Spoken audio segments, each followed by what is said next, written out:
In short, the Israelites were given special treatment as God's slaves. Because they already had a master, God himself, they could not be treated as slaves by another master. Instead, they were to be treated as hired workers, whether under the control of an Israelite or foreign master. In contrast to this, foreign slaves were able to be purchased, kept as property, passed on as inheritance, and made to serve for life.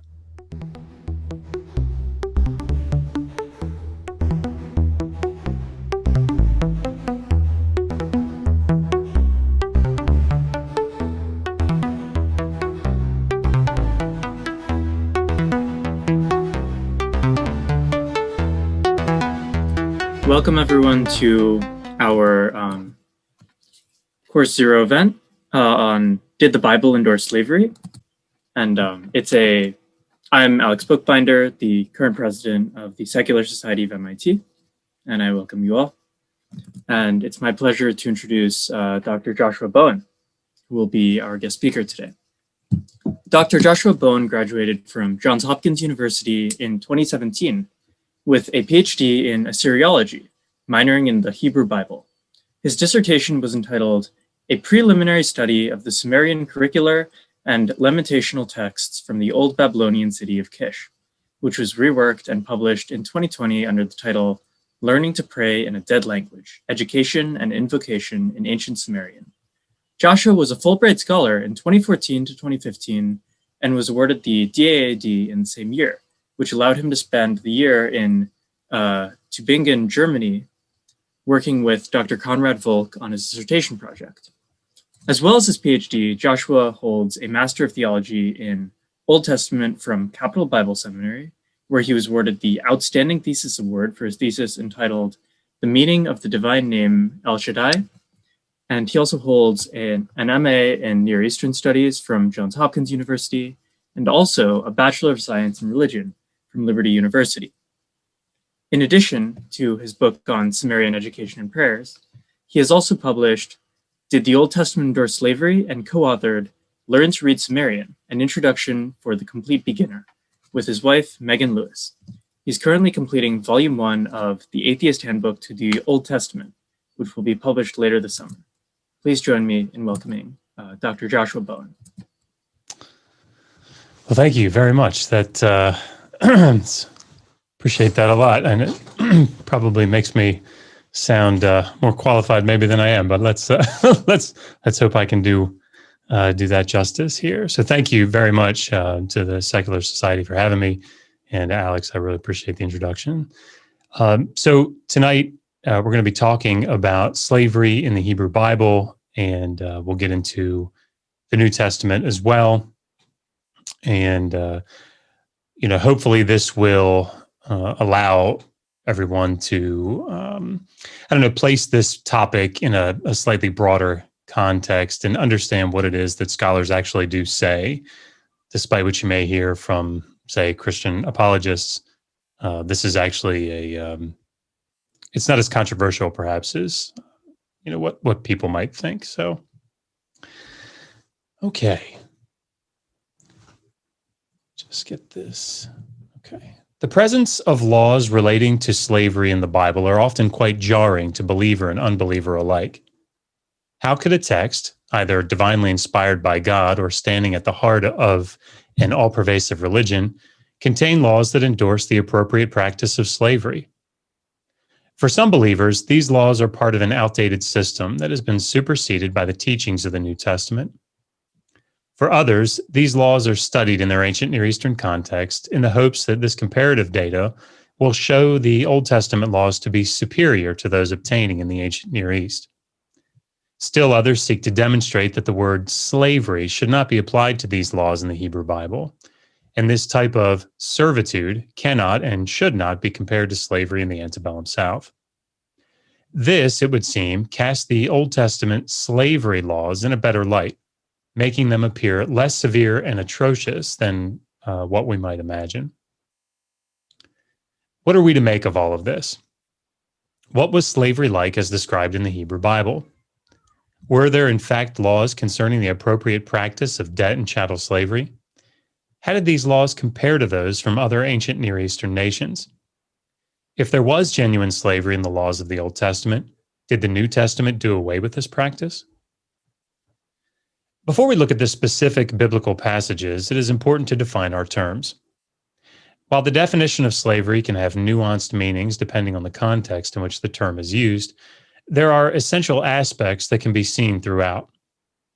In what follows, we will essentially define slavery as a condition in which an individual, or rights to their labor, is owned by another, either temporarily or permanently. The owner controls and benefits from the actions and activities of the owned individual. My goal in this presentation will be to provide the reader with a broad overview of slavery in the Hebrew Bible. We will examine select portions of the three primary legal sections in the Old Testament that deal with the issue of slavery: Exodus 21, part of the so-called Covenant Code, Deuteronomy 15, and Leviticus 25, part of the Holiness Code. Following some limited commentary on these passages, we will briefly examine the common apologetic that attempts to explain God allowing slavery in the Old Testament because of man's sinfulness. Now, this presentation is a truncated form of my chapter on slavery in my forthcoming book, The Atheist Handbook to the Old Testament, Volume 1, which should be available within the next few weeks. Let's begin with Exodus chapter 20. In verses 2 through 6, we read, "If you buy a Hebrew servant, he is to serve you for 6 years. But in the 7th year he shall go free, without paying anything. If he comes alone, he is to go free alone. But if he has a wife when he comes, she is to go with him. If his master gives him a wife and she bears him sons and daughters, the woman and her children shall belong to the master, and only the man shall go free. But if the servant declares, 'I love my master and my wife and children and do not want to go free,' then his master must take him before the judges. He shall take him to the door or the doorpost and pierce his ear with an awl. Then he will be a servant for life." So, what is the law describing here? An Israelite buys a fellow Israelite, likely due to impoverishment, and the law sets the limit of debt service to 6 years. First, how are we to understand this language of buying? Many apologists are quick to point out that one of the ways in which the Hebrew word kana, to buy, is glossed is to acquire. Softening the phrase from "if you buy" to "if you acquire" can make the idea of procuring a slave a bit more palatable. The reality, however, is that the verb should certainly be translated "to buy," as this is not only expected in the context, but is the typical way in which the verb is used in similar passages. There are many verses in the Hebrew Bible that refer to slaves being purchased. Abraham, for example, owned different types of slaves. In Genesis 17, 12 to 13, for example, we read, "For the generations to come, every male among you who is 8 days old must be circumcised, including those born in your household or bought with money from a foreigner, those who are not your offspring. Whether born in your household or bought with your money, they must be circumcised. My covenant in your flesh is to be an everlasting covenant." Abraham carries out God's command in verse 27, "And every male in Abraham's household, including those born in his household or bought from a foreigner, was circumcised with him." Hamilton comments on this passage, "Circumcision is to extend even beyond the family circle. It is to be done for the house-born slave or for the one bought with money from any foreigner." The verb kana is, in fact, used quite commonly to describe the process of purchasing goods and property. In Genesis 49:30, we see Abraham buying a field. Quote, "The cave in the field of Machpelah near Mamre in Canaan, which Abraham bought," Hebrew kana, "along with the field as a burial place from Ephron the Hittite." Similar transactions can be seen in Jeremiah 13:2, the purchasing of a belt, and 19:1, the purchasing of a clay jar. Kitchen observes, "Slaves could readily be bought from other owners and general merchants." In short, slaves were purchased regularly in the Old Testament, along with other goods and property, utilizing the Hebrew verb kana. This is the same word that appears in Exodus 21:2. So, We have an Israelite who is purchasing another Israelite as a slave. What are the rules that govern this debt slave service? The male debt slave is to serve for 6 years and be released free of debt in the 7th. Thus, both the principal and any interest or additional charges would be satisfied by the 6 years of service. This is the basic rule concerning the male Hebrew slave. However, there are other circumstances to be considered in this transaction. If he comes alone, he is to go free alone. But if he has a wife when he comes, she is to go with him. This seems fairly straightforward. If the debt slave is purchased as a single man, he is to be released as a single man. If he was enslaved as a married man, both he and his wife go free upon his release in the 7th year. So far, so good. However, the situation is complicated in verse 4. If his master gives him a wife and she bears him sons and daughters, the woman and her children shall belong to her master, and only the man shall go free. The text has set forth the general principle that a Hebrew slave can only be made to serve for 6 years in order to pay off his debt. Now we are dealing with the different scenarios that can occur within that general principle. If he is single when he comes in, he goes out single. Married, goes out married. In other words, as you came in, that's how you go out. This would also apply, therefore, to a Hebrew slave who is given a wife by his master during his term of service. Because she was the property of the master, the law required that she remain his property, along with any children that she would produce.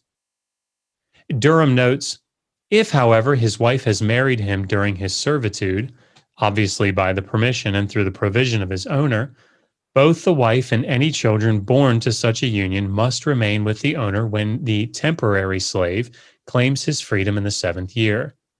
They are obviously the owner's property. In other words, although the male debt slave has a set term of service, the female slave and her children are chattel slaves and remain the property of their owner. This stipulation in the law explains what follows in Exodus 21, 5-6. But if the servant declares, I love my master and my wife and children and do not want to go free, then his master must take him before the judges. He shall take him to the door or the doorpost and pierce his ear with an awl. Then he will be his servant for life. The male debt slave is left with 2 options. First, he can exercise his right to release in the 7th year and go on his way. However, he would do so alone. His second option would be to remain with his wife and children, continuing to serve as a slave in the master's home. Because his wife and children are the property of the master, not subject to release after the set term of service, remaining with his family is contingent upon him dedicating himself to lifetime service to the master. Jackson summarizes, after stating the basic rule of liberation ex lege after 6 years service, Exodus 21:2, verses 3-6 deal with the effects upon the slave's family, taking account of 2 variables. The source of that family, pre-enslavement or post-enslavement, the wife provided in the latter case by the master, and if post-enslavement, whether the slave is prepared to abandon his new family. If the male debt slave decides to remain with his master, wife, and children, he swears an oath of a lifelong servitude and is marked as a chattel slave.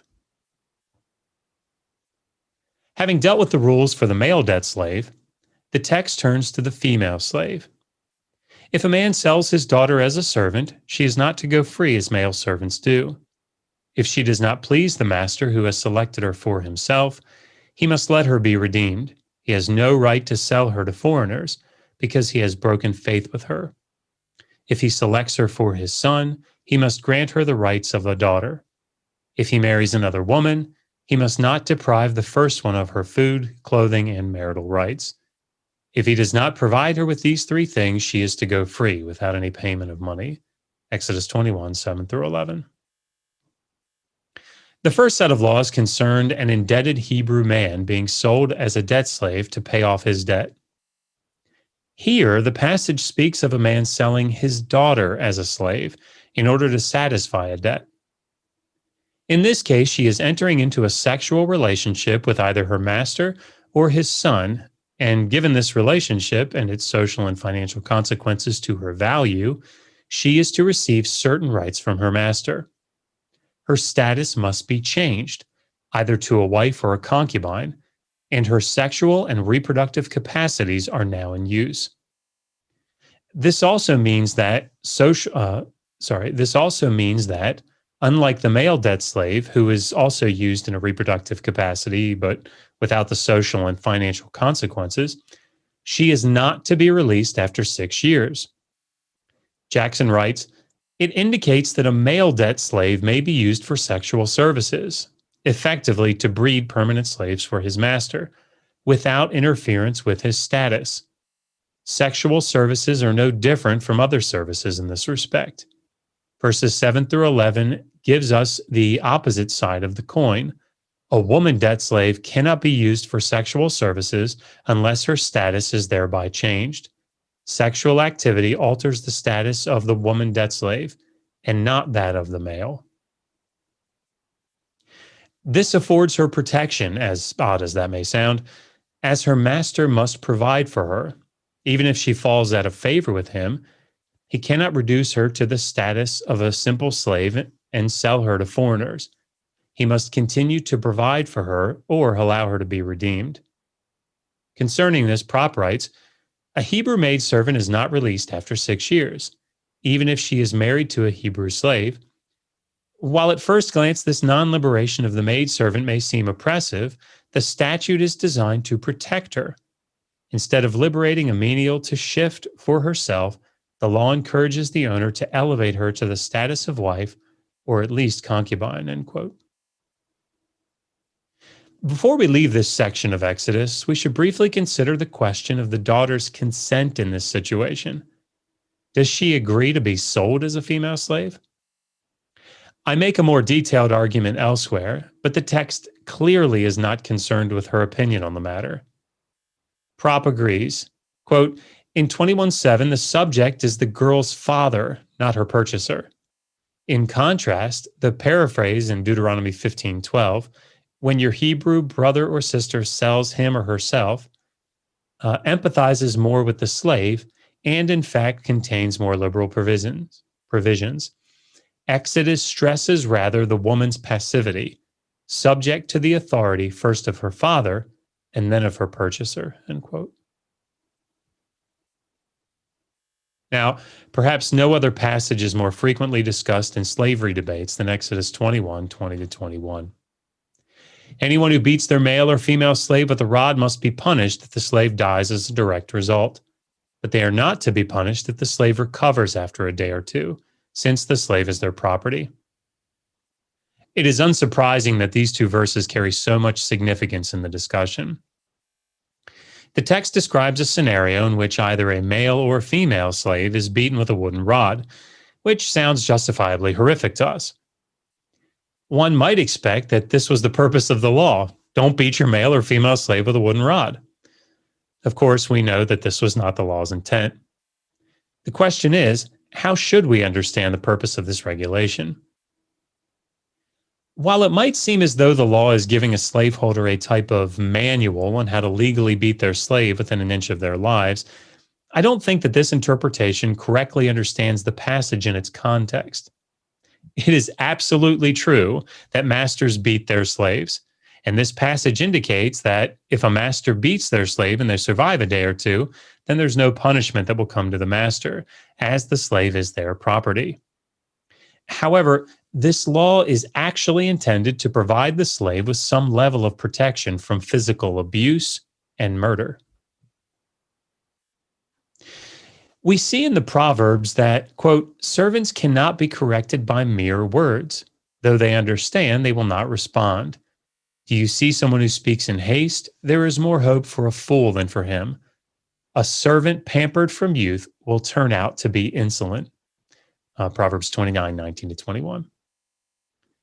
Don Demayev writes, "A number of proverbs and aphorisms have been preserved which show a contemptuous attitude toward slaves.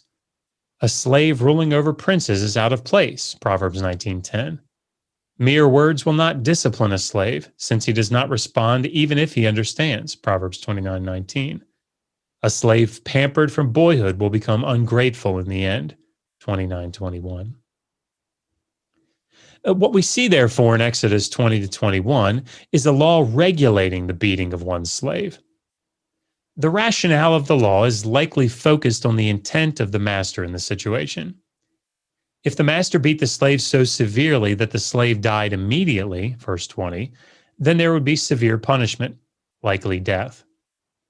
However, if the slave did not die immediately, but survived a day or two, then, according to this logic, the intent of the master was likely not murderous.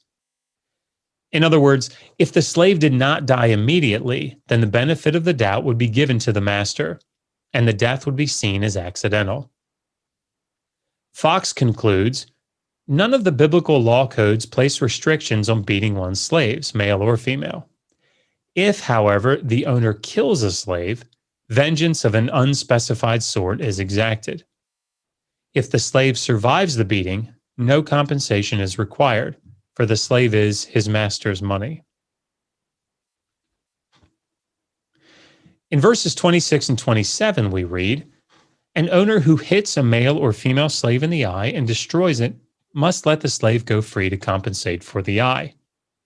And an owner who knocks out the tooth of a male or female slave must let the slave go free to compensate for the tooth. While it is clear that these laws are in place to benefit and protect the slave, they are often misunderstood in their context. In the preceding verses, the text is elaborating on the principle of talion, generally designated lex talionis or the law of retaliation. In verses 23 to 25, we see, but if there is serious injury, you are to take life for life, eye for eye, tooth for tooth, hand for hand, foot for foot, burn for burn, wound for wound, bruise for bruise. In this context, we would expect that if a slave were on equal footing with the master before the law, we would read something akin to, an owner who hits his male or female slave in the eye and destroys it will have his own eye destroyed. This, of course, is not the case. The principle of retaliation, that the slave would have the right to the eye of the master, is not in play here. Prop writes, in 21:26 to 27, having just enunciated the principle of talion, he raises the question, are slaves entitled to talionic retribution? The answer is no. Instead, they are generously compensated for their injuries. As in Babylon, talion applies only between social equals. Houtman concurs. Talio, 21:23 to 25, only applies to the free citizen, not to a slave. Thus, the slave is protected by the law, at least in theory, from abuse or excessive beatings. If they are killed as a direct result of a beating, it is considered murder, and the master is likely to be killed. If the master destroys or puts out an eye or tooth, the slave is forgiven their debt and set free. If any of your people, Hebrew men or women, sell themselves to you and serve you 6 years, in the 7th year you must let them go free. And when you release them, do not send them away empty-handed. Supply them liberally from your flock, your threshing floor, and your winepress. Give to them as the Lord your God has blessed you. Remember that you were slaves in Egypt, and the Lord your God redeemed you. That is why I give you this command today. But if your servant says to you, I do not want to leave you, because he loves you and your family and is well off with you, then take in all and push it through his earlobe into the door, and he will become your servant for life. Do the same for your female servant. Do not consider it a hardship to set your servant free, because their service to you these 6 years has been worth twice as much as that of a hired hand. And the Lord your God will bless you in everything you do. Deuteronomy 15:12 to 18. As you can see, there are many similarities between what we saw in Exodus 21 and what appears here in Deuteronomy 15. The text speaks of Hebrew slaves who serve for 6 years and are released in the 7th. The slave is also able to voluntarily serve for life, and a similar ritual is performed on that occasion. There are, however, differences between these passages. Notice that the laws here in Deuteronomy pertain not only to the Hebrew man, but also to the Hebrew woman. In this passage, the woman is also to be released or is allowed to remain a slave for life. More significantly, however, is the command for the master to provide a substantial amount of goods to the newly freed slave. The overall tone of the passage is one of encouraging the master not to hold back from his slave. As God has supernaturally blessed and provided for his people, he will continue to do so if they keep his covenant. In like manner, the master should also give generously to the slave. This concept of supernatural provision for obedience is seen prominently in Deuteronomy 28 and will be a central theme in the next chapter that we will analyze, Leviticus 25. Leviticus 25 is likely familiar to most atheists and apologists who debate the issue of slavery, though probably to a very limited degree. Specifically, verses 44 through 46 are often cited to show the harsh reality of slavery in the Old Testament. Your male and female slaves are to come from the nations around you. From them you may buy slaves. You may also buy some of the temporary residents living among you and members of their clans born in your country, and they will become your property. You can bequeath them to your children as inherited property and can make them slaves for life, but you must not rule over your fellow Israelites ruthlessly. Obviously, these verses are incredibly significant to the slavery discussion. However, before we investigate what they mean, it is important to establish the context in which they exist. Thus, let's begin with Leviticus 25 as a whole. The beginning of the chapter contains God's command to let the land of Israel have a year-long rest from farming every 7th year. The next section, verses 8 through 17, commands the people to also hold a year of rest every 50th year. They were to have 7 Sabbath years, totaling 49 years, followed by a Jubilee in the 50th year. During this year of the Jubilee, people were to be returned to their land and debts were to be canceled. This applied only to the Israelites. Following verses 18 to 22, which describe God's supernatural provision if they would obey his commands, we come to the critical section of the chapter for our purposes, laws concerning Israelites that become poor, verses 25 to 55. There are 3 scenarios that are discussed in these verses with respect to an Israelite. In the first, we see if one of your fellow Israelites becomes poor and sells some of their property, verse 25. Israelites owned property in the land of Israel, and if they fell into poverty, selling a portion of their land was a viable option. The law required, however, that the land would eventually return to its original owner, either by a near relative redeeming it for them or during the year of Jubilee.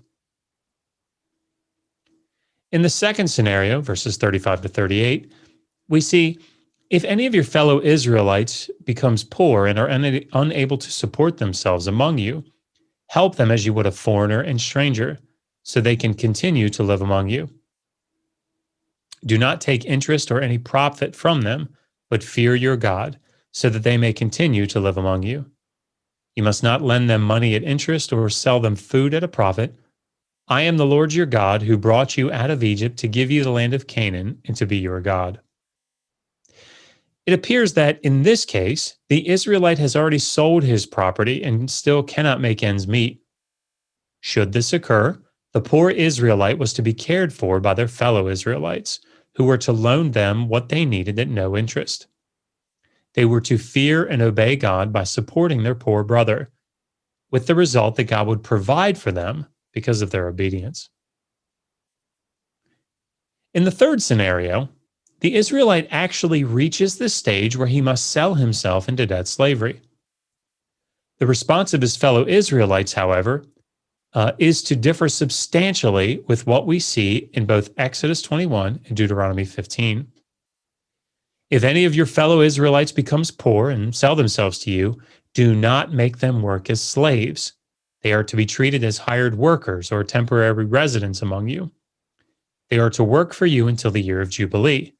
Then they and their children are to be released, and they will go back to their own clans and to their property of their ancestors. Because the Israelites are my servants, whom I brought out of Egypt, they must not be sold as slaves. Do not rule over them ruthlessly, but fear your God. It is easy to see the distinguishing feature of the treatment of Israelites in this section. They are not to be treated as slaves. In contrast to Exodus 21 and Deuteronomy 15, where it was perfectly legitimate to keep an Israelite as a slave, this is no longer allowed in Leviticus 25. So, if the Israelites can no longer purchase fellow Israelites as slaves, a natural question arises in this context. Where should they get slaves? We get our answer from the verses that follow. Your male and female slaves are to come from the nations around you. From them you may buy slaves. You may also buy some of the temporary residents living among you and members of their clans born in your country, and they will become your property. You can bequeath them to your children as inherited property and can make them slaves for life, but you must not rule over your fellow Israelites ruthlessly.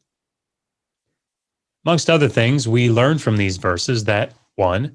Chattel slaves can be purchased from the foreigners living in the nations around Israel and from foreign tenant farmers living in Israel. 2. These slaves become their property. 3. That property can be passed on as inheritance to their children. And 4. They can be made to serve as slaves for life. Don DeMaia sums this up well. The next source of slavery was obtaining slaves through purchase from neighboring nations. This source was in every possible way encouraged by biblical instructions. Such slaves were legally considered the absolute property of their owners, and their status was permanent. In short, the Israelites were given special treatment as God's slaves. Because they already had a master, God himself, they could not be treated as slaves by another master. Instead, they were to be treated as hired workers, whether under the control of an Israelite or foreign master. In contrast to this, foreign slaves were able to be purchased, kept as property, passed on as inheritance, and made to serve for life.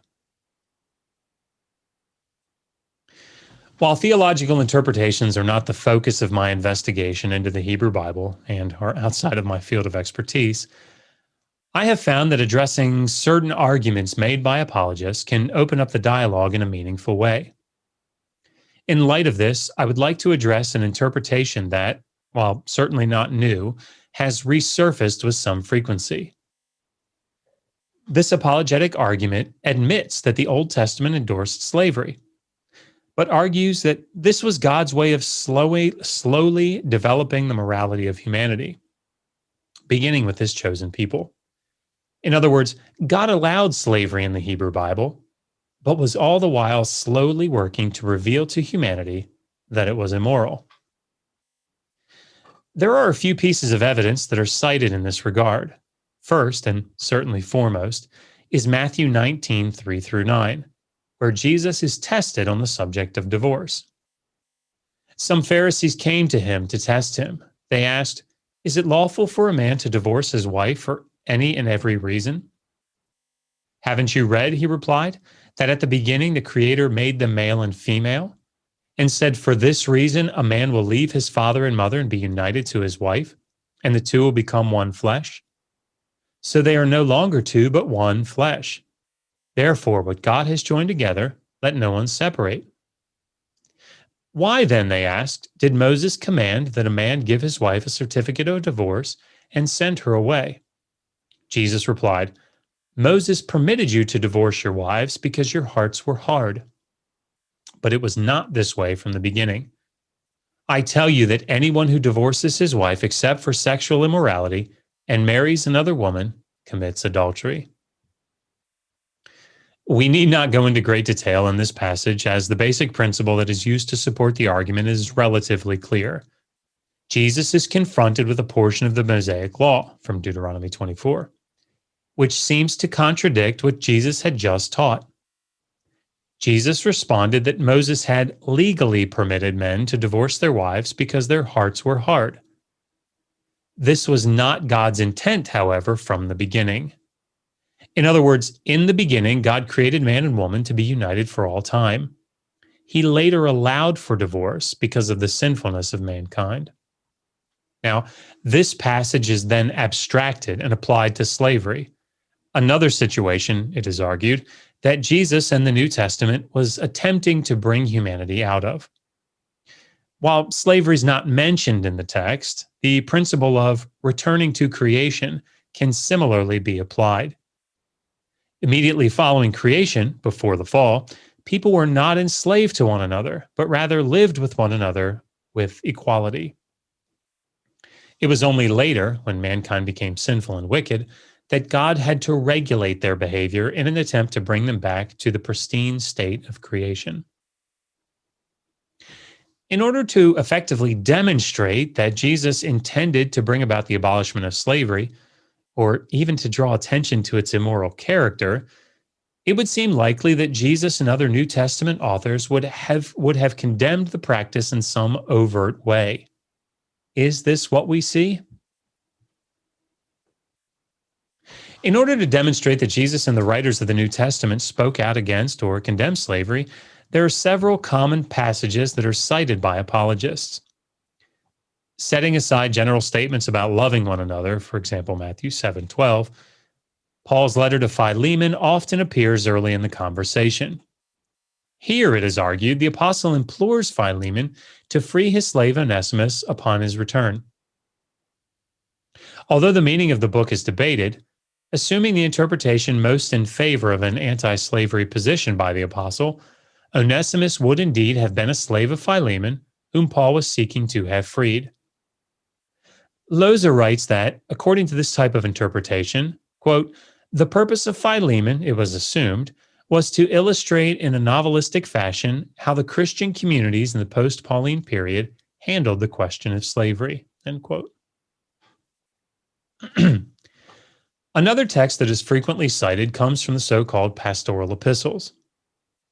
In 1 Timothy 1:9-10, the writer is speaking on the purpose of the law, listing those for whom it was made. Quote, we also know that the law is made not for the righteous, but for lawbreakers and rebels, the ungodly and sinful, the unholy and irreligious, for those who kill their fathers or mothers, for murderers, for the sexually immoral, and for those practicing homosexuality, for slave traders, and liars and perjurers, and for whatever else is contrary to sound doctrine.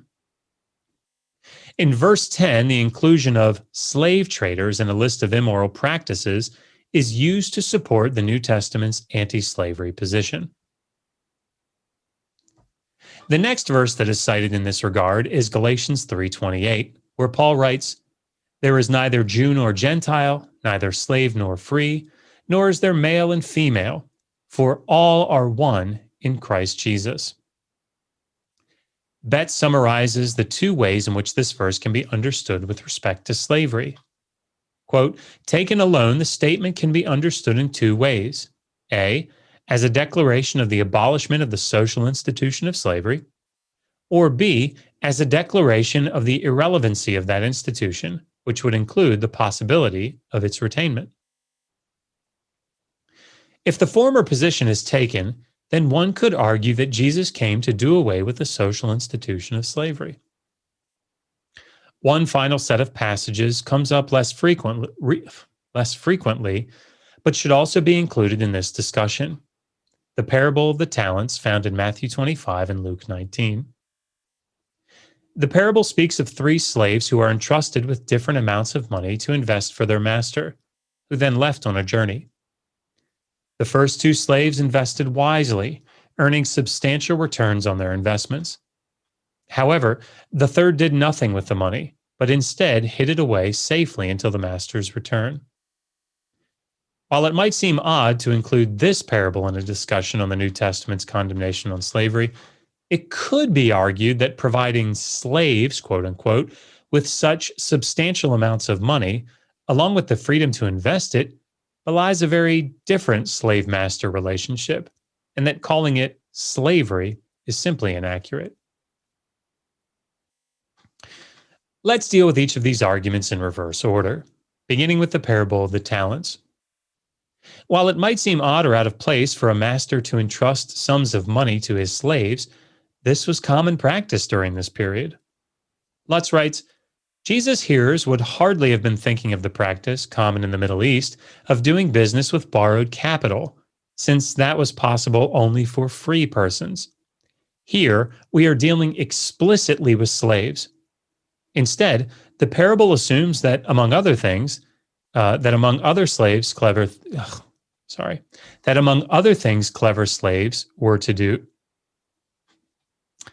The parable assumes, that among other things, clever slaves were to do business with their master's money, with the clear understanding that both the money and the profit earned belonged to the slave owner. Roman law designated that the money given to slaves for this purpose was as peculium, end quote. Sorry about that. Concerning slavery in the ancient Near East, Westbrook writes, quote, a slave could act as an agent for his master. In this capacity, he could make contracts with free persons and litigate. He could also manage property on his own behalf in the form of a peculium given him by his master, end quote. In other words, two things are clear in the passage. First, these were slaves. And second, the money that was given them was not their own. All of the money and any interest or profit it brought belonged to the master. Turning to Galatians 3:28, we remember that there are two ways of interpreting the phrase, neither slave nor free. One, abolishing the institution of slavery, or two, showing it to be irrelevant. Betts notes, the overwhelming evidence in early and later Christianity seems to recommend only the second option viable, a view taken by most commentators. That passage is not intended to do away with the social institution of slavery, and this is clear for several reasons. First, the other two statements in the verse, neither Jew nor Gentile, and especially neither male nor female, can hardly be understood as doing away with such distinctions.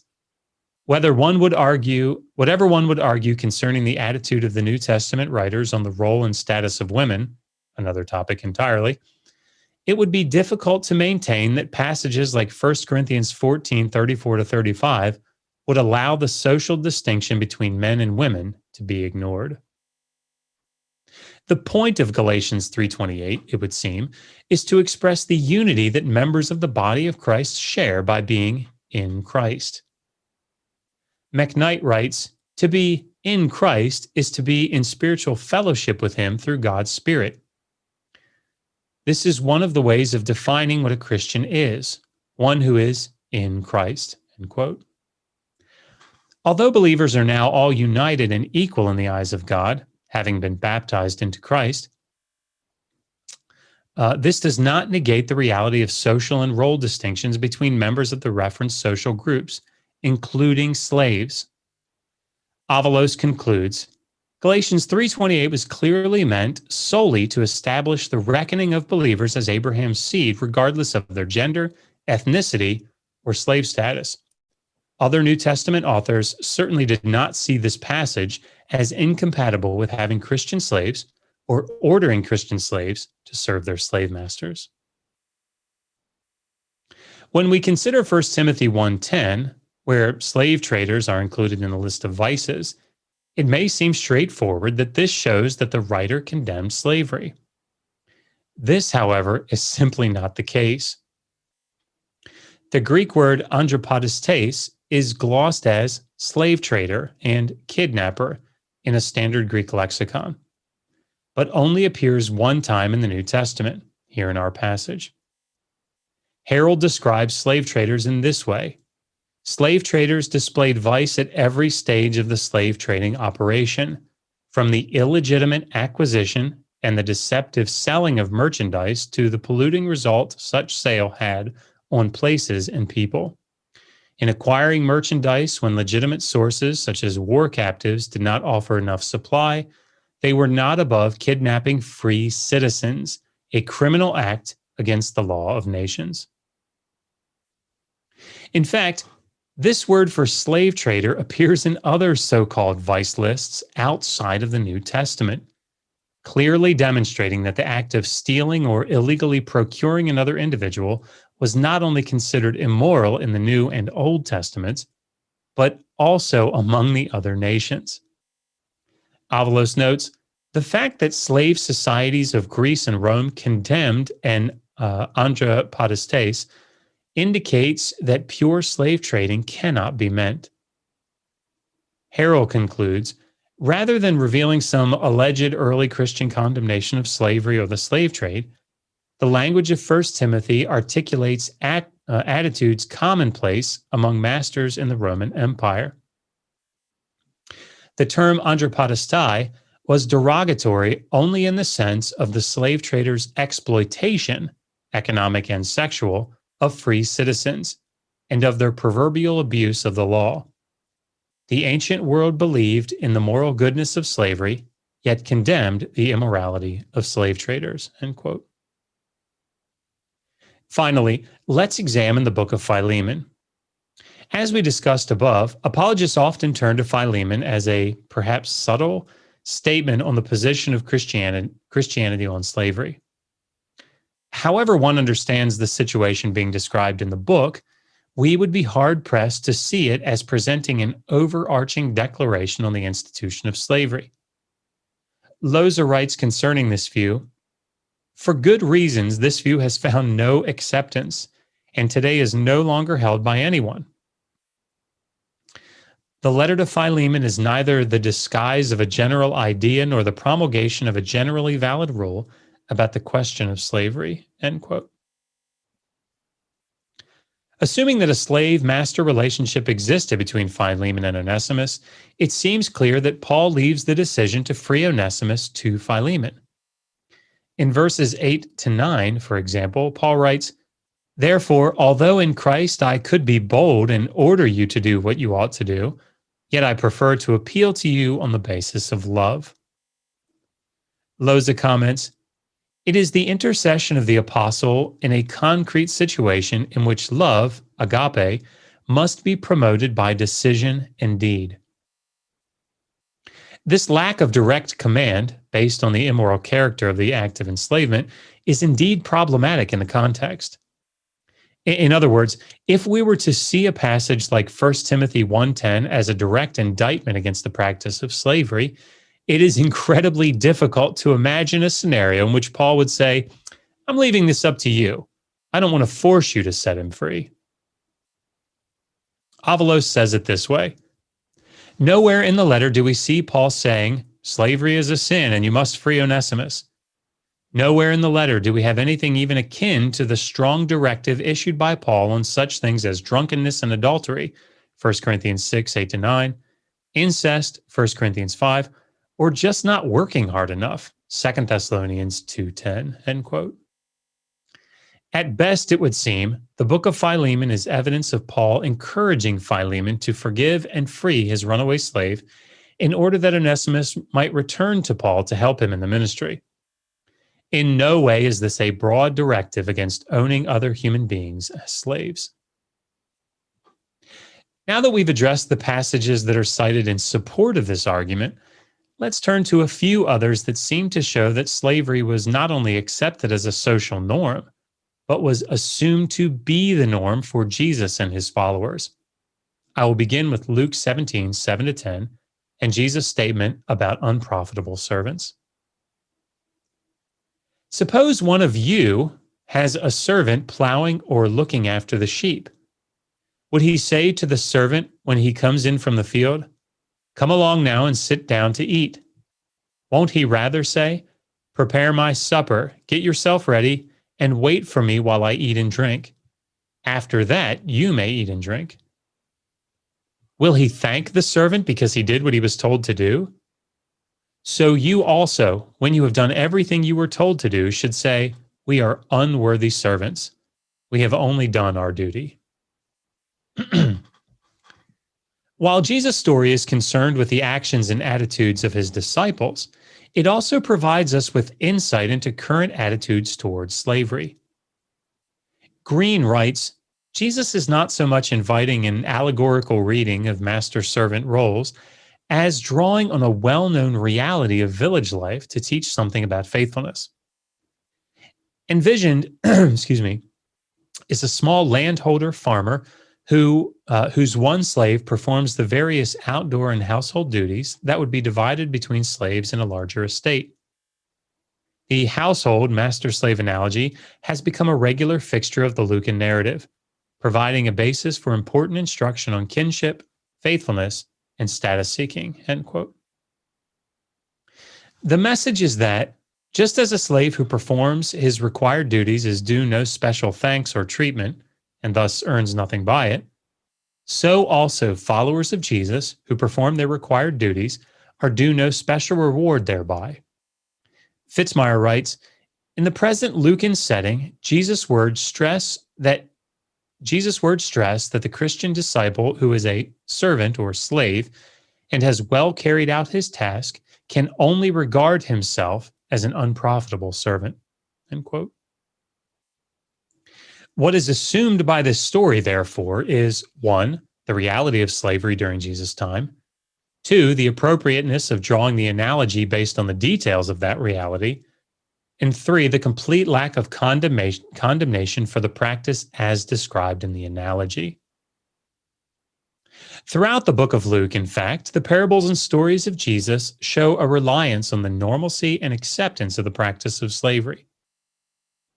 Charles calls attention to the stories of the slaves in Luke 12, who remain alert while awaiting their master's return in verses 35 through 46, contrasted with those who received beatings for improper behavior, along with depictions seen in chapters 14 through 16.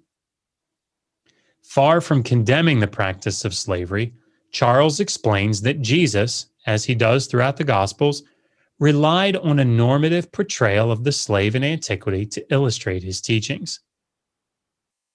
This pattern can also be seen in the Deutero-Pauline epistles, Deutero-Pauline writings. As Glancy notes, letters attributed to Paul whose authorship is disputed address Christian slaveholders, urging them to treat their slaves fairly. In 1 Timothy 6:2, an exhortation to slaves to show deference to their believing masters indicates the presence within the local Christian community of both slaves and slaveholders. The New Testament epistles consider slaveholding compatible with membership in the Christian body, end quote. In the end, one would be hard-pressed to argue that the New Testament, Jesus included, clearly and overtly condemns the practice of owning another human being as property. In fact, we see time and again that Jesus utilizes the well-known practice of slavery to teach principles of appropriate behavior and loyalty within the context of discipleship. Passages that are cited to support open or implied condemnation of the practice, including Galatians 3:28, 1 Timothy 1:10, the book of Philemon, or even the parables of the talents, are in fact not setting forth such condemnation.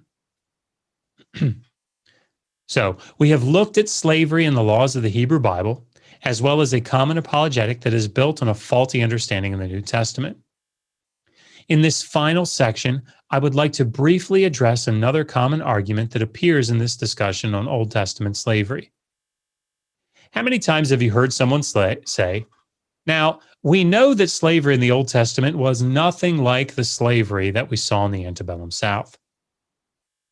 I used to ignore such statements, as they ultimately have little bearing on the question of did the Old Testament endorse slavery. However, I began to wonder if such a strong contrast should be made between these two forms of slavery. One of the key tensions that appears to connect the slave laws in the Old Testament to those in the South was the right of the master to beat their slave in order to ensure proper behavior balanced against keeping the master from abusing the slave.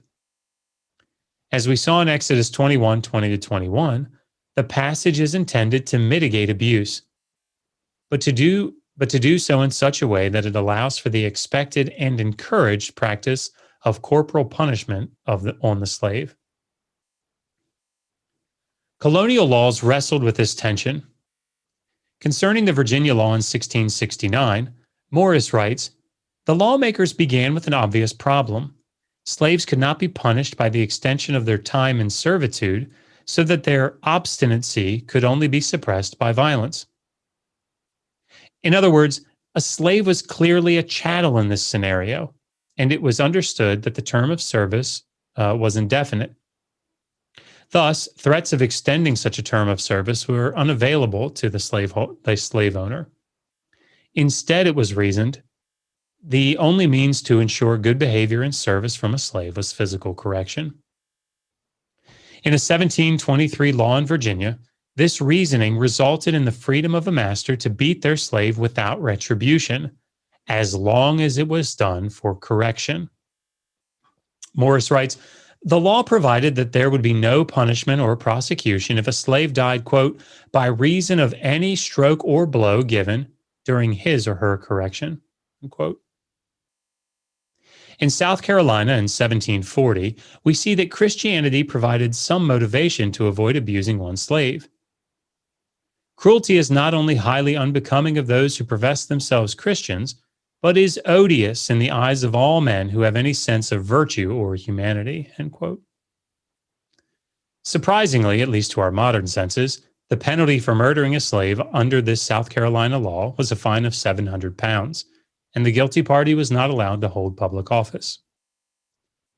Of course, establishing that a death by beating rose to the level of murder was a difficult case to prove in such circumstances.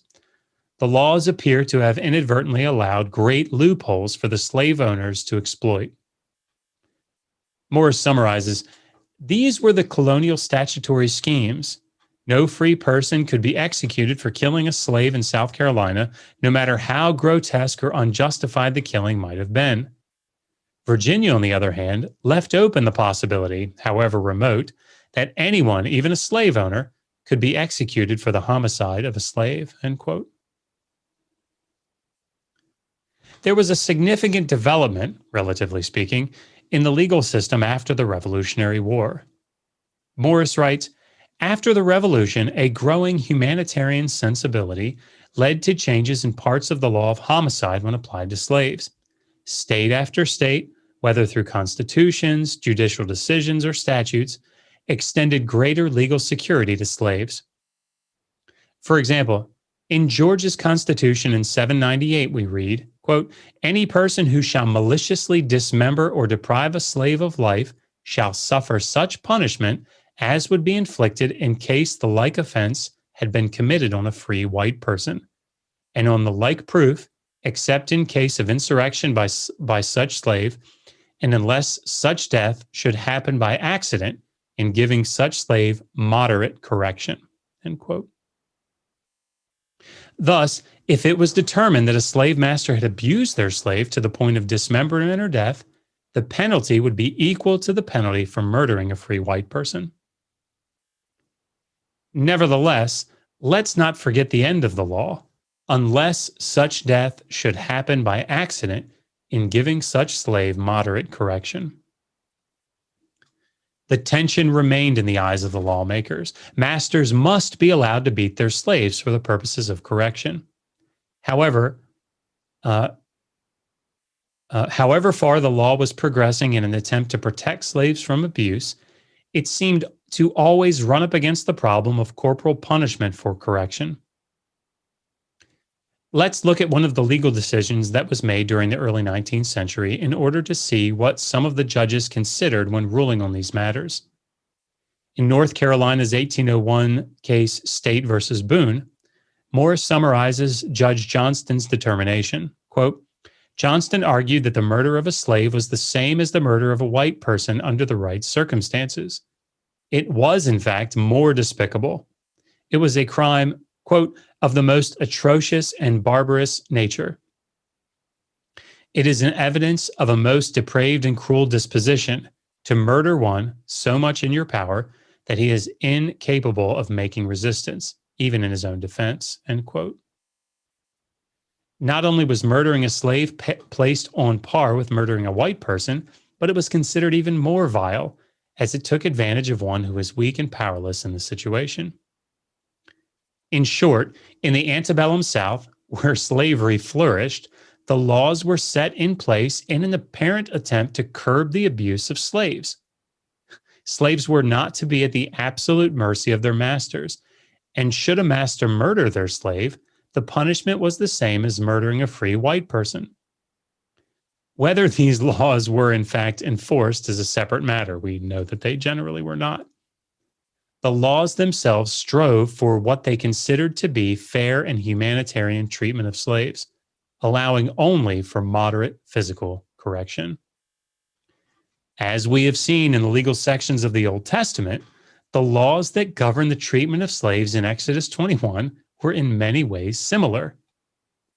Although the Exodus 21 laws pertained most likely to dead slaves, and thus their release was set after 6 years of service, the rationale for the laws in Exodus 21, 20 to 21, and 26 to 27 are quite similar.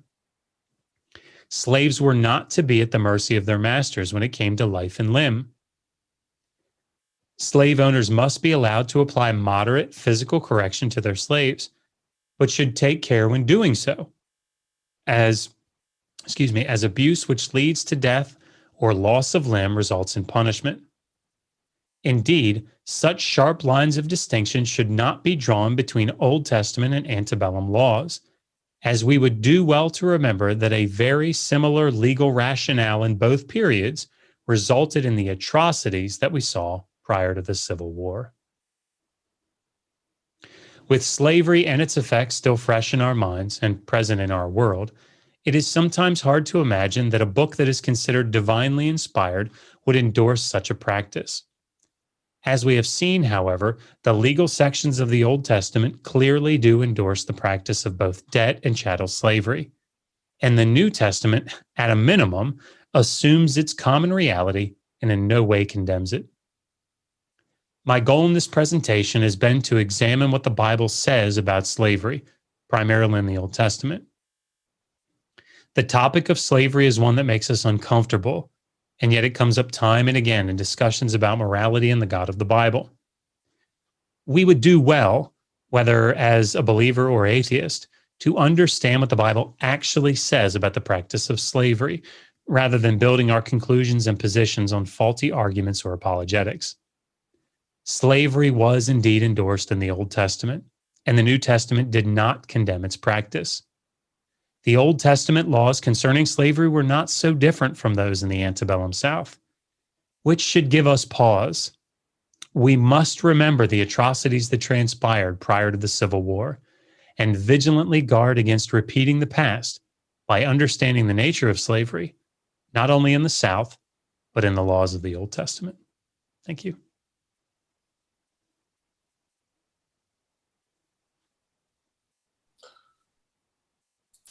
Thanks, Dr. Bowen. Of course. That was a lovely talk. Should I stop sharing or? Sure. I mean, I don't know. Maybe someone might want to refer back to slides. I don't know. Perhaps. Cool. But yeah, we'll be taking questions, and you can raise your hand if you have a question. You can type it in the chat. If you do so, please put the word question : before it. And also, if you're in the YouTube live stream, we'll be looking there peeking in there from time to time to check on questions there. So you can also type in your questions on the YouTube live stream. So we already have a couple of questions in chat. I think Aaron Adair had to leave early, but yeah, would you please? Yeah, he asked two things. One, did a chattel slave in Israel have the possibility of manumission? If they're marked on the ear, which is permanent, how could their slavery status end? Yeah, that's a good question. So they didn't have the right to such manumission. So it would have been possible, but it would only have been by the will of the master, right? So once the Israelite debt slave underwent that ritual, that was it. He was a chattel slave. He had signed up for life. So the master could, in theory, set them free. Of course, we see from passages like Jeremiah 34 that it wasn't the norm. Certainly wasn't the norm to set your debt slaves free, even though the law required setting just a normal debt slave free. They didn't do that, so the likelihood that they would set free a permanent chattel slave is probably even less likely. But if Jeremiah 34 represents an historical account, so. Were that to happen, how would that be indicated, especially if they're permanently marked on their ear after having become a permanent? Yeah, this is sort of this would be something that would be problematic. And I guess I'd have to think about, generally speaking, in the ancient Near East, when a slave was manumitted, what happened to their mark? So if you think about the way that slaves were marked, for example, in Mesopotamia, it's often like a particular hairstyle. So you could, change that hairstyle. How that would work with the ear, that's a good question. Actually, I don't know the answer. So if the question is, once you've had your ear, if it's not a tag or something that goes through it, which is a possibility that the awl goes through so that a tag can be inserted, in that case, you could just take the tag out. But if it's some sort of, deforming of the ear to mark the slave very obviously to everyone that this is a chattel slave, so that if they run away or something, you can identify them.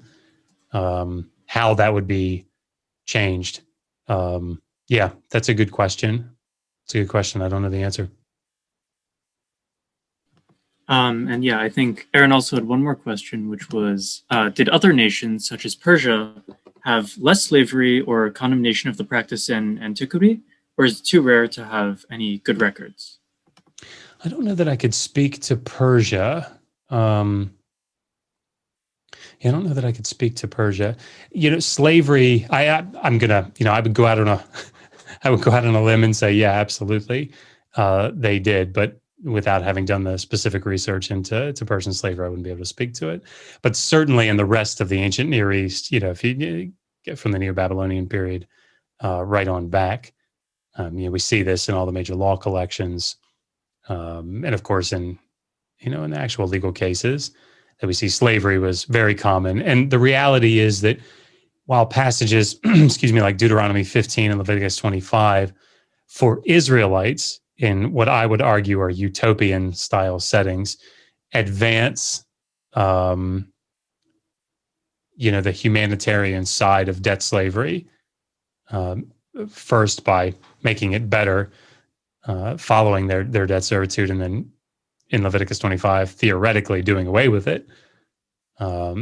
Outside of that kind of development, slavery was pretty much on par in the Hebrew Bible and in the law collections there with what we see in the wider ancient Near East. So it really wasn't terribly different. Makes sense. And yeah, that makes a lot of sense given how heavily it was influenced by everything around it, right? Yeah. Next, we have our last speaker, actually, Jim Majors,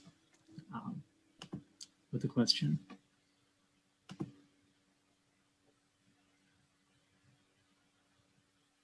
Jim, do you want to? Okay, can everybody hear me? Yeah. Okay, all right. Thank you, Dr. Josh. That was really informative. I really enjoyed that. I have a few questions, but for everybody else, I'm going to save the rest of them until everybody else is finished. I'll ask one right now, though. In 1 Corinthians 7, it outlines the Pauline ethics regarding sexual relations, and it says to avoid fornication or parneia, and it says it strictly defines appropriate sexual relations as being between a husband and his wife.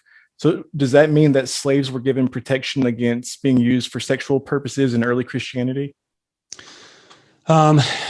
So probably the person to read on that would be Jennifer Glancy, also Ronald Charles.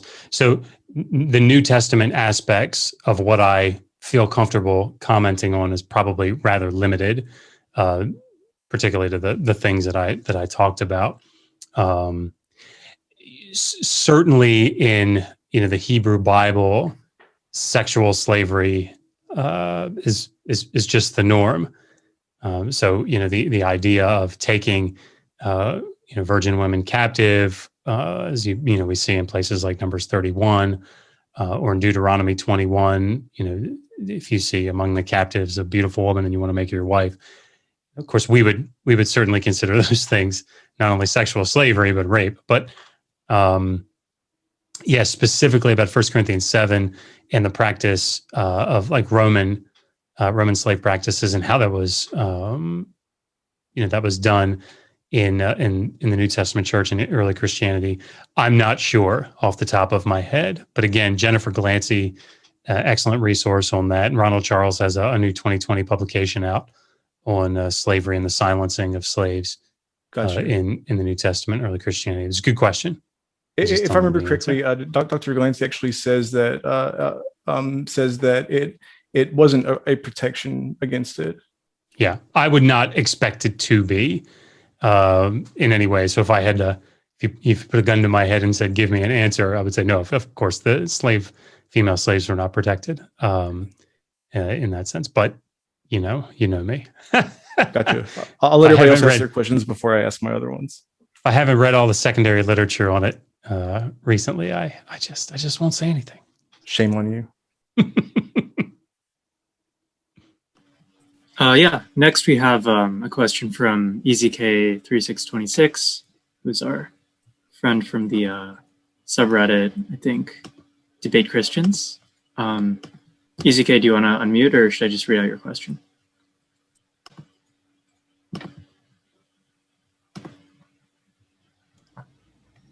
So the question is just because I like your mission of increasing education on the topic. And so I'd ask, what are good resources that I, as a moderator, could give to a skeptic who wants to be more informed on the subject, obviously, other than your book that's upcoming?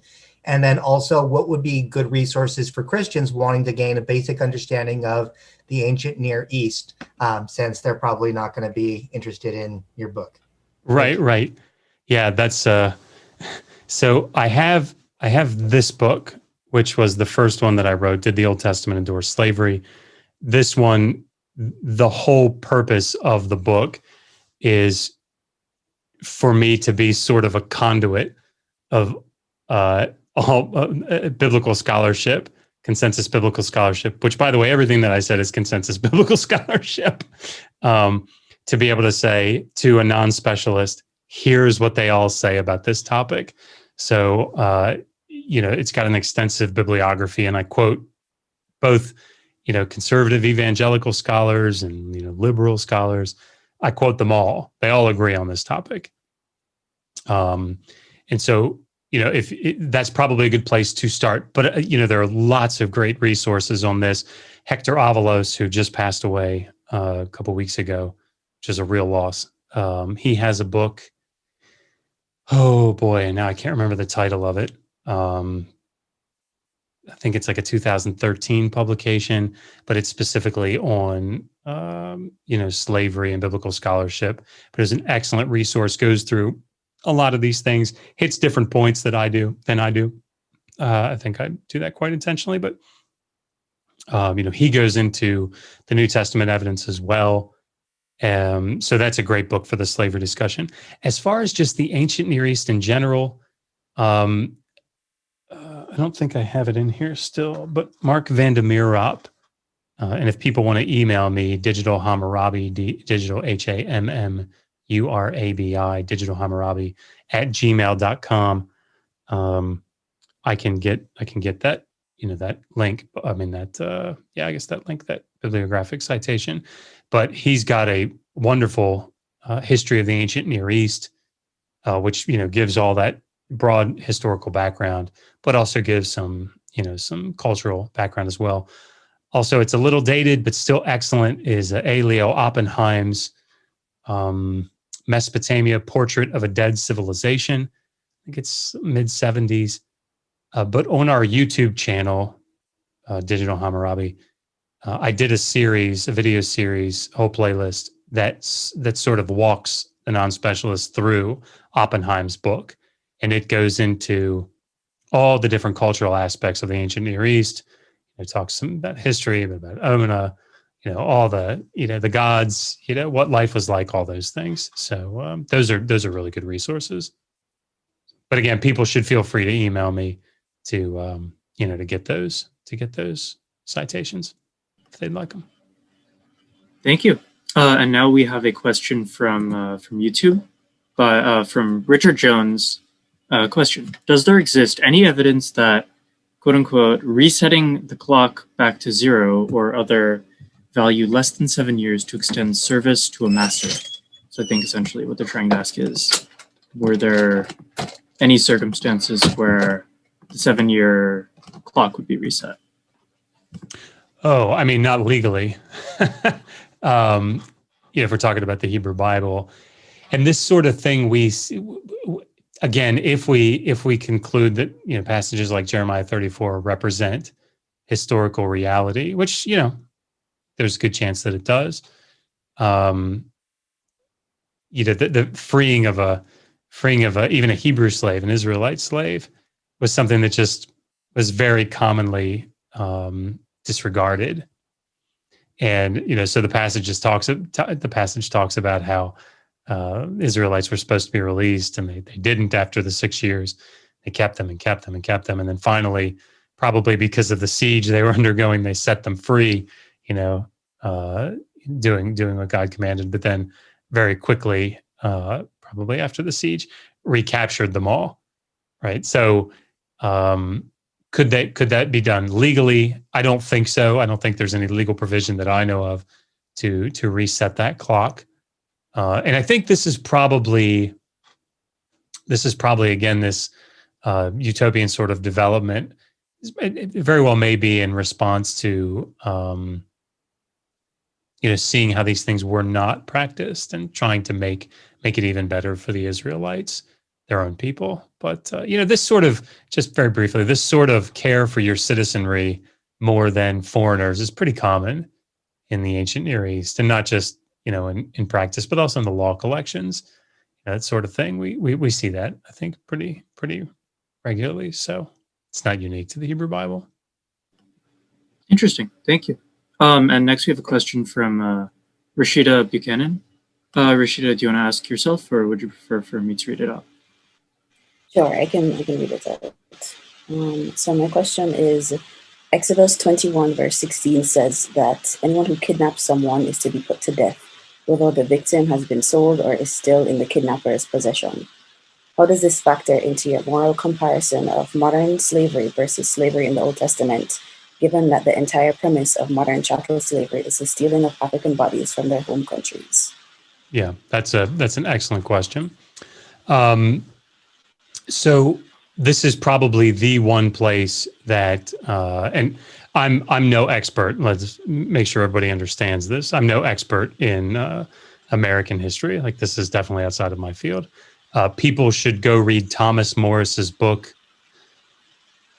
Oh, I forget every title of every book, apparently. But it's like Slave Laws.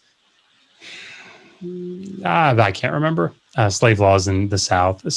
Southern Slavery in the Law. That's what it is. Southern Slavery in the Law. But he goes into all the details on this. So as I understand it, eventually it was made illegal to kidnap people, right? That doesn't mean that they didn't do it. But it was made illegal, and as I understand it, in the South. But yes, this is definitely a distinction. The commonality, I think, is more the rationale behind the laws that were made for how to engage with or how to treat your slave. Again, so that it's abundantly clear to everybody listening, because I want to be careful about this. Slave laws in both the South and in the Hebrew Bible were atrocious. Like the way that, slavery, whatever the laws were, slavery was atrocious. Any type of slavery is atrocious. So it's an atrocity. So this is why I think we need to bear this sort of thing in mind, that when I hear apologists defending Old Testament slavery, because, it wasn't so bad, there's actually a lot of commonality between the rationale in the Hebrew Bible and in the antebellum South. And it would just be horrific to go back down that path by trying to think about ways that slavery isn't so bad. No, slavery is horrible. in every circumstance, in my opinion. But specifically with Exodus 21:16,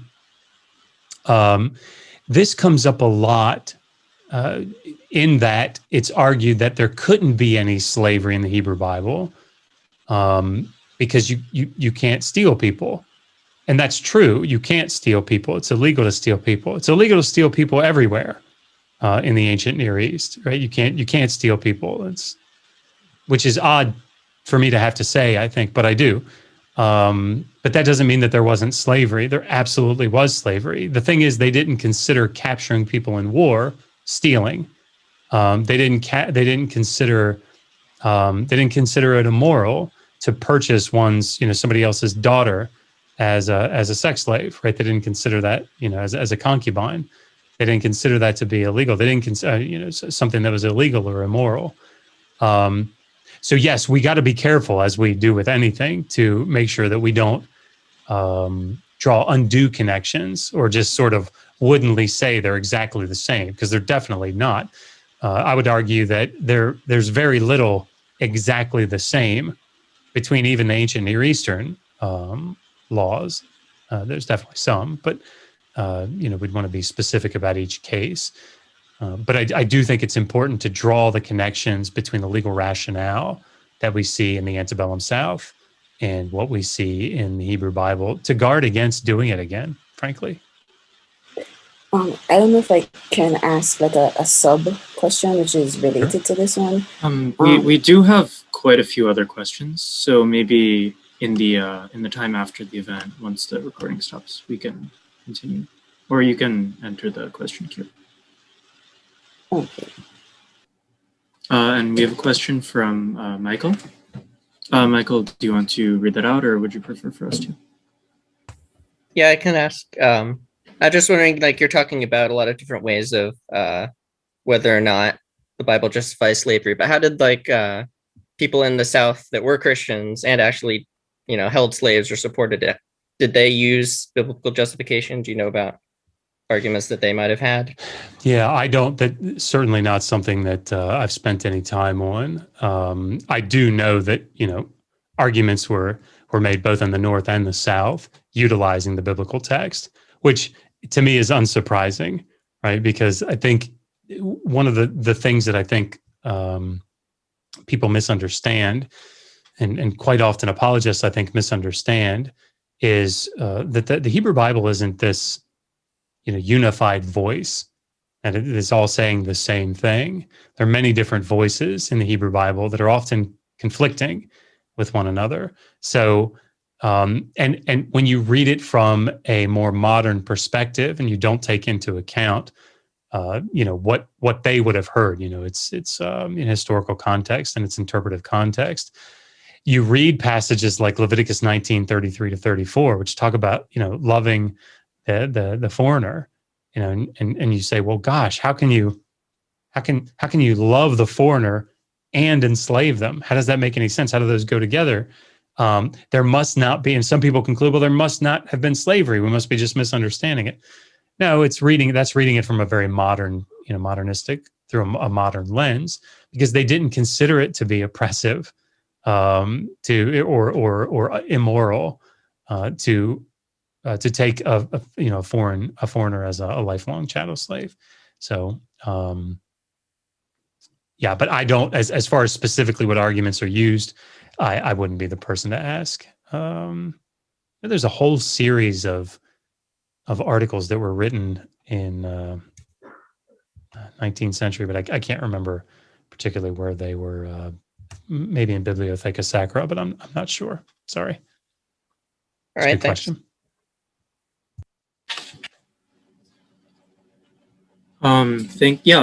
Thank you for answering that. And I actually probably need to head out, but Sohan, who is another member of our exec team, will take over the question moderation. Thank you so much, Dr. Joshua Bowen. Thank you. Thanks, Alex. Okay, cool. We have a bunch of questions in queue. We have one question on YouTube from Bob Sabensticker. The question is, I've heard that cynics or other Greek groups rejected slavery in contrast to the Bible not doing so. Is this correct?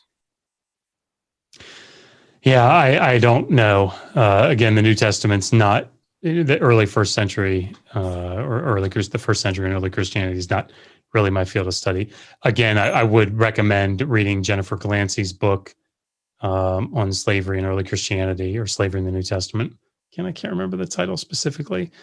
But certainly, you'll see if you read through her work and again, the work of Ronald Charles or even Harrell, I think, you'll see that the early church wrestled with it far less than we would expect. And what they wrestled with was very different. And again, not an area of specialization for me, but they wrestled with things like how many slaves should you have? Because if you have, I think, more than two, it's considered gluttonous. It's not, you shouldn't have slaves because this is immoral. And this is part of the problem with this apologetic argument, that if the New Testament condemns slavery, if Jesus or Paul condemned slavery, then the early church didn't seem to know it or recognize it. So. Thank you for answering that. We have a question. Jim has a hand raised. Jim, do you want to go ahead and ask your question? Yeah, sure. Let's see.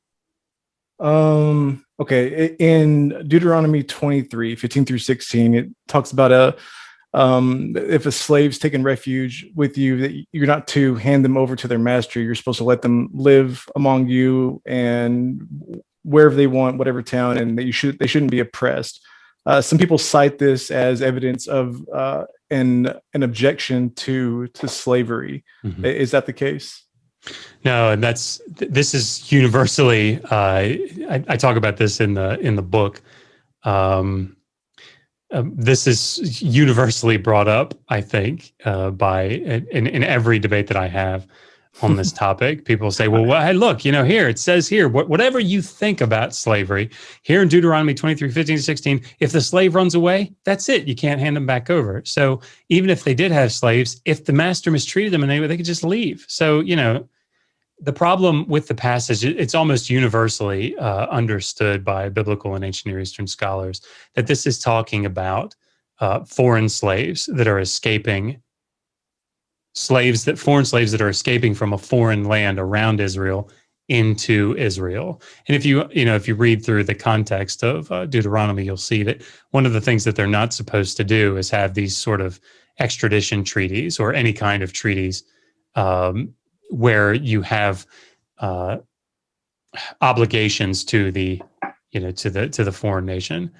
The only person that I know of, the only scholar that I know of now that I can think of that would argue, and he doesn't give any reasons why, he just sort of says it, is Richard Averbeck in a recent publication. I think it's 2019. It's in an edited volume. I can't remember for the life of me what it's called, but he's got an article on slavery. It's like the background or something, or behind the scenes of the Old Testament. But he wrote the article on slavery, and he's out of Trinity, and I love Richard. He's a great guy, but he's an evangelical scholar. And he just sort of has not a throwaway comment, but sort of any slave could go free if he, couldn't be returned if he ran away. But he's the only one that I can think of that makes a statement like that. It's certainly the consensus. And the rationale behind it, without going into a great deal of detail, is what the passage is talking about itself. So, giving this verbiage of let him live wherever he likes, wherever he chooses. Well, if it were an Israelite, outside of being like a Levite, and even then, they would have a place to go, right? They'd be going back to their land. So, this one of the many reasons that scholars have determined this is talking about a foreign slave escaping to Israel. So would one of these escaped slaves be like in Leviticus 19:34, where it mentions the stranger or the resident alien who lives among you being regarded as a native-born citizen? Would that apply to the escaped slave? I think the escaped slave would just be a different context. like a different category. And the reason is the passage actually seems to be very careful about what it says. It says it's basically a hands-off approach to the escaped slave.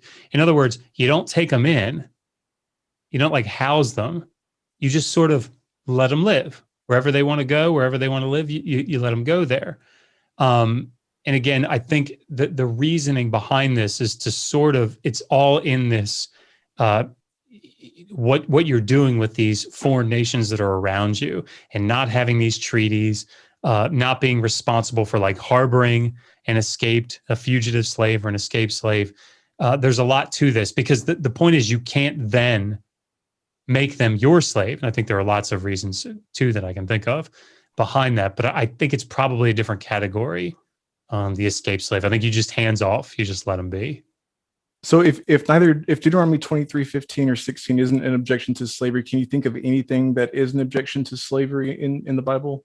Yeah, the only thing I think is Leviticus 25, and it's an important objection to it because what it shows is that by the time of Leviticus, the Holiness Code, which is arguably the latest of the law collections, by the time you get there, the attitude is now you can't treat Israelites as slaves. So I think what it says about it is that the Hebrew Bible is recognizing, not that it's immoral. I don't think it's because it's an immoral thing in the sense of it being like slavery itself, any more than charging a fellow Israelite interest. It's not that charging interest is immoral. It's that doing it to your fellow Israelite is bad. Right, that would be the only immoral, I think, comment on it. But it's wrong, or it's bad for Israelites to be taken as slaves. But that's not a statement against slavery. It's a statement against enslaving Israelites, which is Gotcha. very Thank different you so much. and important. Oh yeah, of course. Thank you. Thank you, Dr. Bowen. We have a few more questions in queue. By the way, everyone, we'll keep going for a bit and get this queue done, and then we'll have sort of an after party of sorts. We'll close the recording and the stream, and just hang around. Whoever wants to hang around and discuss these, further, is welcome to hang around after. Okay, so Dr. Bowen, we have a question from EZK3626. What would you regard the likely date of the construction of the relevant texts? And how do you think the social context of this time and place influences the topic? For example, if written before exile or after exile? Yeah, so it's the $64,000 question, right? When to place these things? I think again, the dating of the individual sources is certainly outside of my area of expertise. People, biblical scholars dedicate their entire careers to this sort of thing. So the place to start, just because I always like to do this, is Joel Baden's book, The Composition of the Pentateuch. And I would pick that up and read it if you're interested in that topic. It's an excellent discussion of the documentary hypothesis, but also gives you extensive bibliography. So that's where I would go. I tend to hold to, I think, what's sort of a common view, that the relative sequence would be, Exodus 21 in the Covenant Code is earliest. How early? I don't know. I would probably say, if I had to guess, like 8th century. But I mean, I don't. It's not my field. It's not my part of the field. I think I hold to the pretty common view that the Deuteronomist, Deuteronomy 15 would come next, maybe in the late 7th century. The Holiness Code, I don't know. That's the latest, again, relatively speaking, in my opinion. When that specifically dates to, I don't know, exilic, post-exilic, I'm not sure. Again, probably a good place to go would be Joel Baden's book. But the important thing, I think, for this discussion is the relative sequence. So the relative dating. So if the Covenant Code in Exodus 21 is giving sort of general laws that are being reworked in Deuteronomy 15, I think most people would agree to that. You could read Bruce Wells, who's written a lot on this down at University of Texas, Austin. And then those laws, both Deuteronomy 15 and maybe more specifically Exodus 21, are being reworked in the Holiness Code in Leviticus 25. So that's important, I think, to recognize for this discussion. Thank you. All right, we have a question on YouTube from Ethan Steinberg. How is it, actually there are two separately, but it appears to be one question. How is Deuteronomy 23:15 compatible with the rest of the Bible's laws on slavery? If a slave has taken refuge with you, do not hand them over to their master. Seems incompatible with slavery. Yeah. And I mean, this goes back to the Jim's question. But the thing to remember about this is that Raymond Westbrook wrote pretty extensively on this. Yeah, okay, he's one of many. But this is not, this isn't really something, I think Christian apologists maybe don't recognize that this is something that I would call this the consensus scholarship, the Deuteronomy 23:15-16. Among biblical scholars and Near Eastern scholars, is talking about this an aspect of extradition. So don't have an extradition treaty with the nations around you. So again, the idea here is that you've got a foreign slave who's escaping, let's say from Moab or Edom. They're coming into Israel. What you're not supposed to do is have an extradition treaty with Moab to say, all right, we'll give you your slave back because that's what our treaty says to do. You're not supposed to have that. And again, I talk about this in the book in more detail, and I cite the relevant sources for that. So if people are interested in that, but again, Richard Averbeck is the only person that I know of. Tikva Freimer-Kensky leaves it open a little bit, although I don't think she actually is leaving it open. But almost everybody else that I can, in fact, everybody else that I can think of would say, no, this is talking about a foreign slave. It's not any slave. It's a foreign slave coming from a foreign nation into Israel.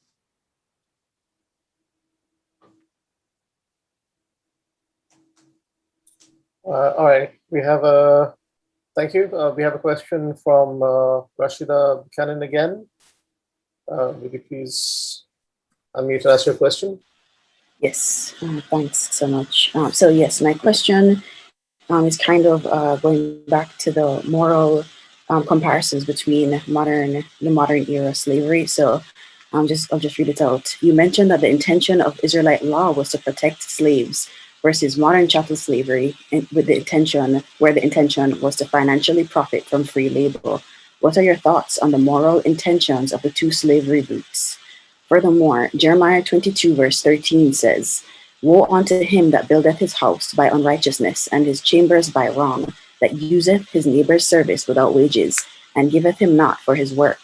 Given this verse, how are the intentions of modern era chattel slavery more pronounced in wickedness, as opposed to the intentions meant to be provided by the Old Testament law, regardless of whether or not the Israelites decided to follow it?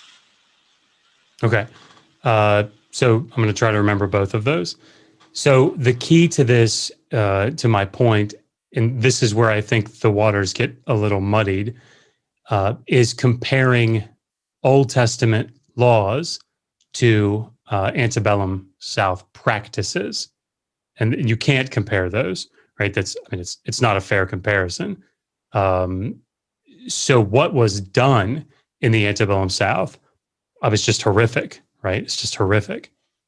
But if you read through what the legal rationale, and that's the point that I'm trying to make here, is that if you read through what the judges are wrestling with, what their tension is in their mind, it's that, look, it's wrong, it's unbecoming of a Christian man or a Christian person to abuse their slave.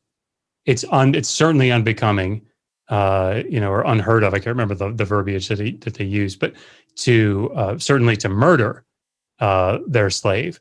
And so that moral premise is there, right? That's what they're trying to say. The law, anyway, is trying to say you can't abuse, certainly you can't murder a slave, but the master has to be, in their mind, the master has to be able to physically, moderately correct their slave in order to get them to do things, right? Again, the whole thing's horrific, but in my opinion, but the law, the legal rationale appears to be the same when you look at places like Exodus 21. Exodus 21 is saying, well, yeah, I mean, you have to be able to beat your slave, right? That is the whole point of Proverbs 29. But be careful how you do it. And I think that's the same rationale that you see in the laws in the antebellum South, particularly post-revolutionary. And you mentioned Jeremiah 22. And again, we have to be careful that we don't conflate, right? It's always wrong to not pay someone when you're supposed to pay them.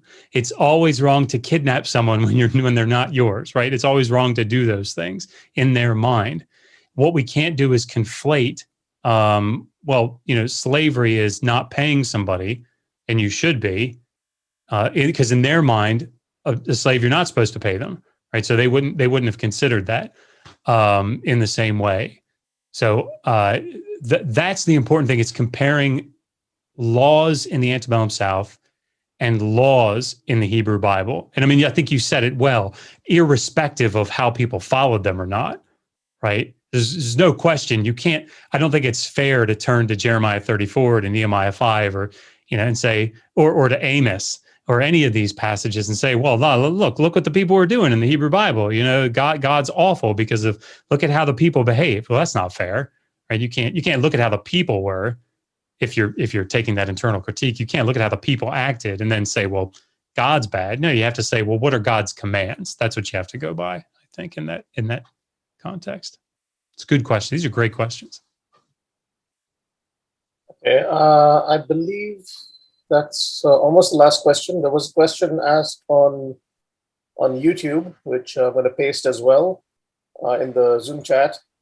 And the question is, I think it's a general, what do you say to apologists who often say we shouldn't judge people of their time by our standards today as a defense of Christianity as a whole? I think probably with reference to slavery and other Old Testament things. Yeah, I mean, I think that's fair, right? And we have to be careful about the context in which we do this. So let me give you an example that is outside of slavery.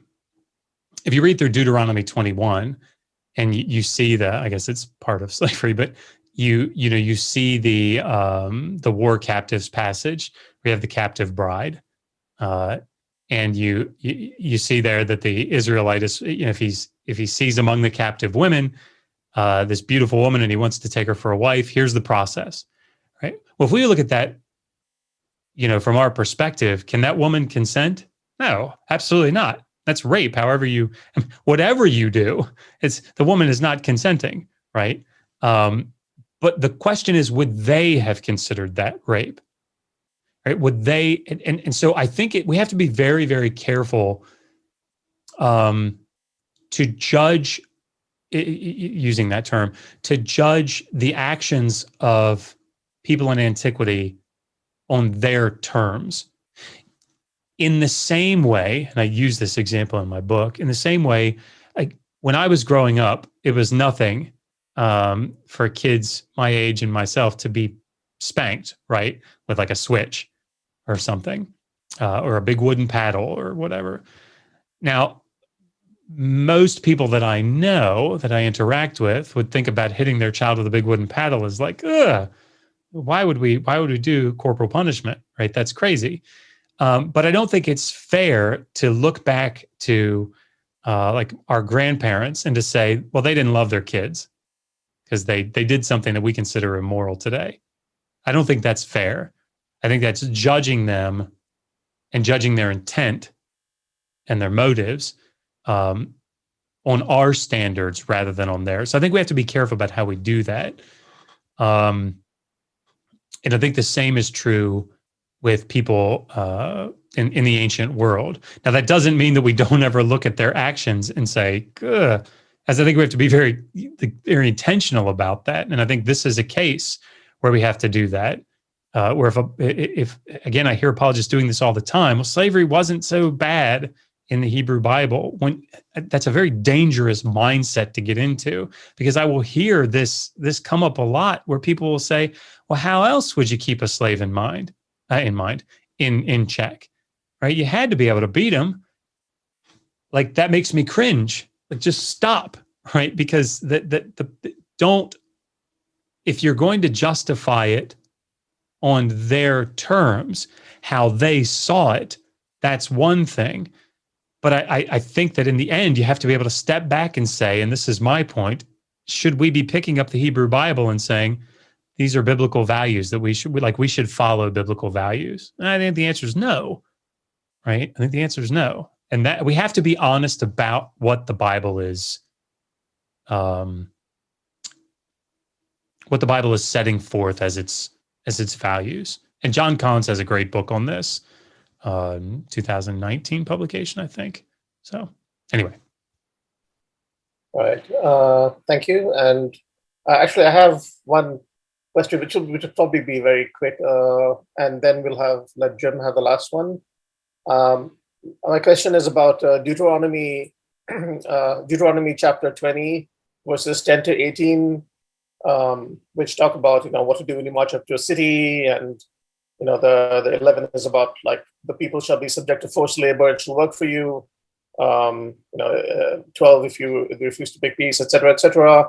When the city falls, kill the men, the women, children, livestock is plunder for you.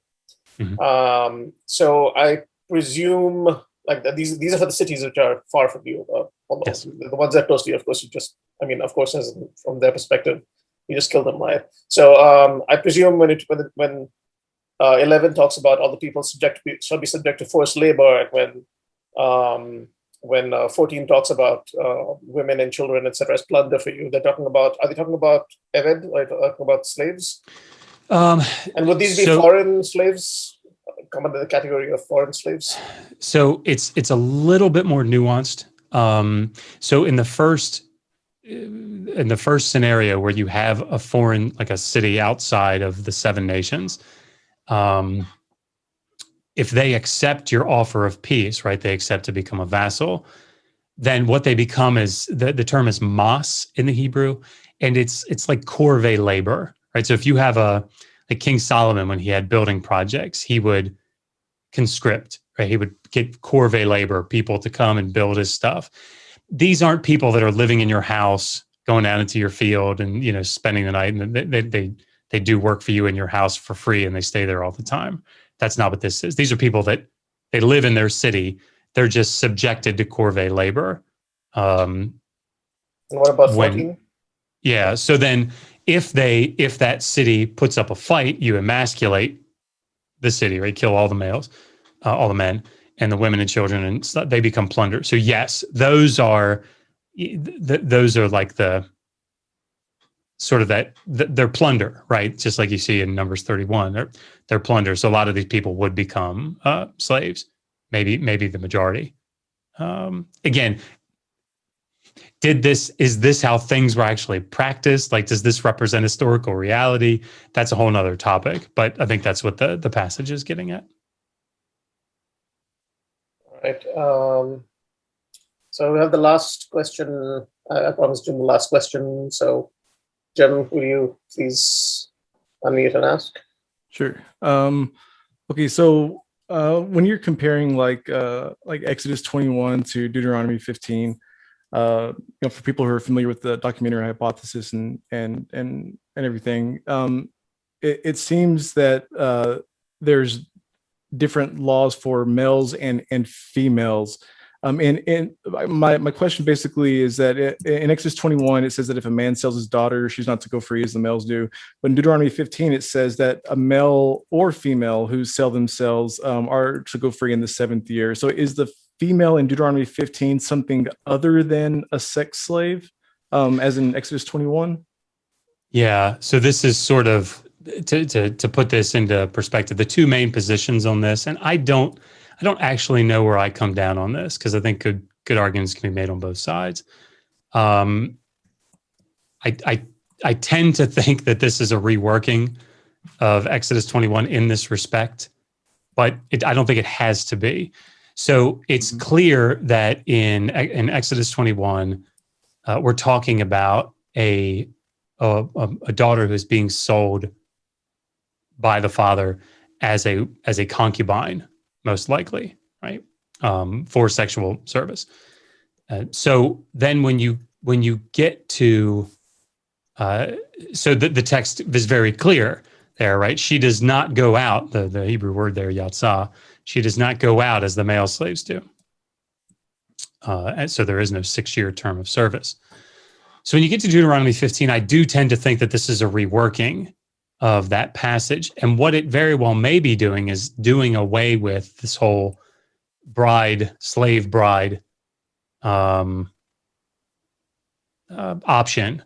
for the Israelites. You can't take an Israelite as like a slave bride anymore.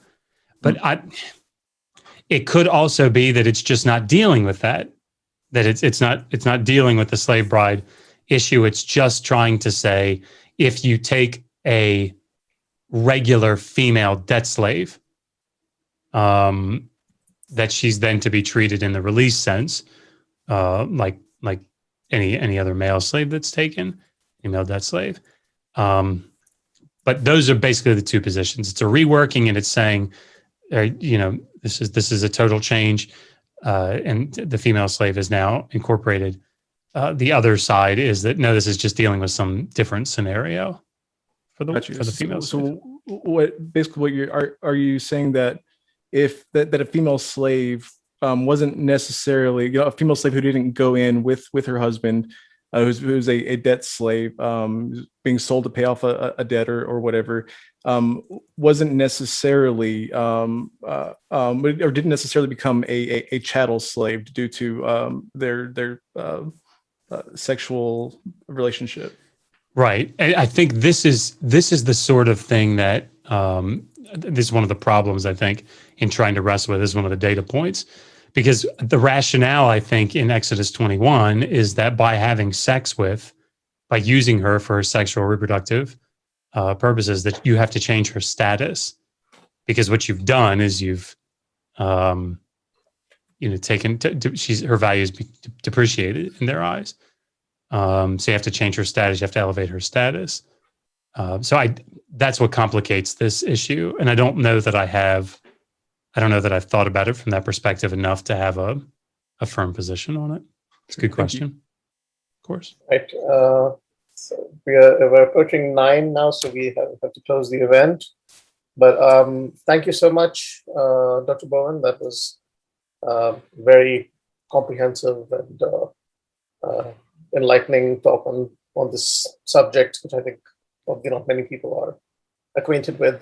I must say, if you remember the 10 Commandments, at the end, Moses says, go, proclaim liberty throughout the whole land. And only later I found out that he's actually talking about the Jubilee, and not a general proclamation of ending all slavery everywhere. So it's something we find out later. And thank you for shedding light on this topic. Of course. Everyone, thank you for having me. Thank you.